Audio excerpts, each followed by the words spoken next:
Okay, good morning students, class 9 students. Exercise 9.3 can end it now. If you cannot understand Mizo, please inform me as soon as possible, okay? Because I want to do the lecturing in Mizo for better understanding. But if any one of you has a problem understanding Mizo, you please tell me, okay? Please inform me, okay? And I'll make sure that I will explain in English. Okay, it's very simple. I can explain in English as well, but this is mathematics, so I want everyone to understand it. So if you have a problem, don't hesitate. Okay, now let's do this. Here, as we can see from the equation, we don't have x alone or y alone in both the cases. In this type of these cases, we have to use another method. Okay. First of all, I will write as this. Okay, 3x plus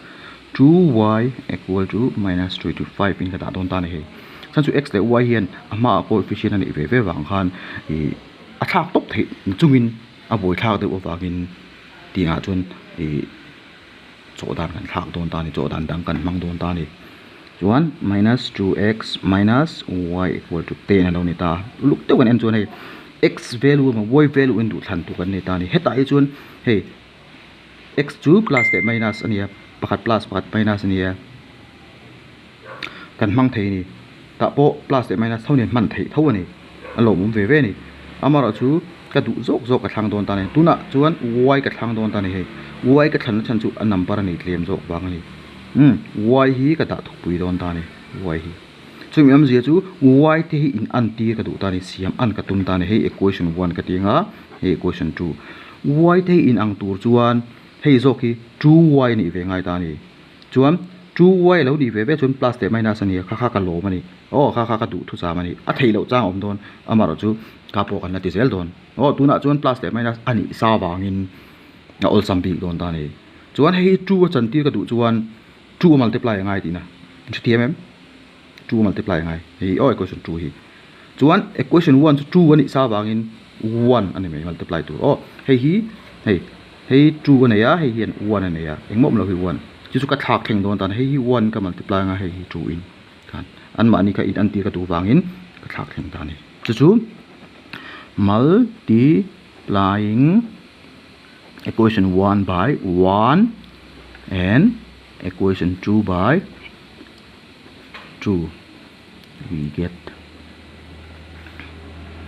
1 ka multiply chu 1 ang ngai chi ron chuk do na 3x plus 2y equal to minus 25 equation 3 kan tianga chuan a hnoi zo ki 2 multiply factor ania 2 into negative 2 chu negative 4x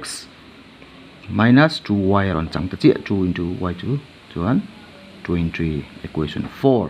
chuan hei alo in ang ta ni in ang kan lo ni ta in ang hi plus te minus ni chuan adding in ang cancel thei ha la ni chuan adding equation 3 adding equation 3 and 4 we get kan ti don ta ni hei le hei kan bel don ti na chu tian polynomials ni ka rial rang tu chuan hei kan ziak thlang a tian thri thiam ne zul nan 2y equal to minus 25 minus 4x minus 2y equal to 23 ti ka chok don ta ni bel tur ni wang khan engma sign a dang lam na om don lo ni chuan 2y le 2y sign in ang lo ni wang in cancel ta chuan 4x atang 3 ka 3x ka pai chuan minus x ron chok ta 4 len chok wang in sign aputa chuan ta po 25 atang nga 23 pai chuan minus 5 ron chok ta ni 25 len chok wang in sign a in cancel a x chuan 5 atluk ti kan no thata ni x chuan 5 atluk ti kan no thata kan lob me mani chuan kan la chun tur chu y ani heta x 5 luk pui kan hu chu to wangin x luk pui kan hu chu to wangin equation 1 emo 2 emo 3 emo 4 a hin du ta bera hin ida lu don ta ni chuan equation 1 akan da lu china substituting x equal to 5 substituting x equal to 5 in equation 1 we get kan tila don equation 1 akan dalu don equation 1 chu ki kan mu tong in 3x plus 2y equal to minus 25 ania helai x a ya hian hei 5 ka mu chok to a 5 ka dalu dona chuan ka chopanga y value ron chok don ta ni kan dalu chinang 3x ania 3xi ni to lawin 5 ka ta a 3 into 5 plus 2y equal to minus 25 lang tani cha tiam practice ve dewa nga ya rel rupek tur ot copy thla kar got lo tur en lewa cho te tum tur ani thei top chu tur ani thiam nge ge tu class 10 a kan zir le don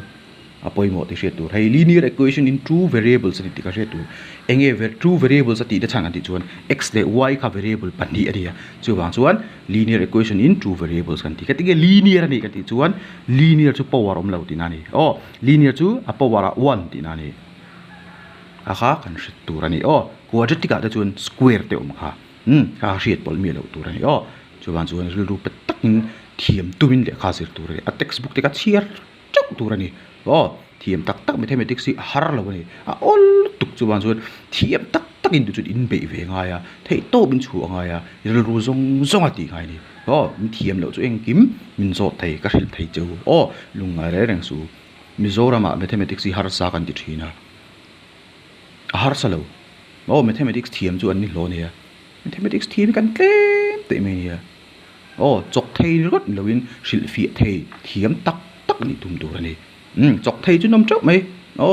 guidebook te ina an chok thei mai ma se min hril fi thiam mi lo thati de kha an om thin chu wang chuan hriat chian tum zel tur eng kim ka hriat chat chat tum tur ani le kan en leng chuan ka pun ti ranga 3 times 5 chu 15 donia plus 2y equal to minus 25 chuan hei constant term lo ni ta ni 25 engma variables ani lo chuan constant term kan ti he ta constant term dang om le ka da dum nge tur ani 2y a minus om thunga minus 25 hei plus ania plus 15 le lama phei chuan minus 15 a chang dona minus 7 ni chun bel tur ka chuan 2y is equal to minus 25 a 15 ka bel chuan 40 minus 40 chok ta ni chuan y ama chau ka da chuan minus 40 by 2 chu y is equal to minus 8 lo ni ta ni khan therefore x is equal to 5 and y is equal to minus 8 kan thate no zero lo chokula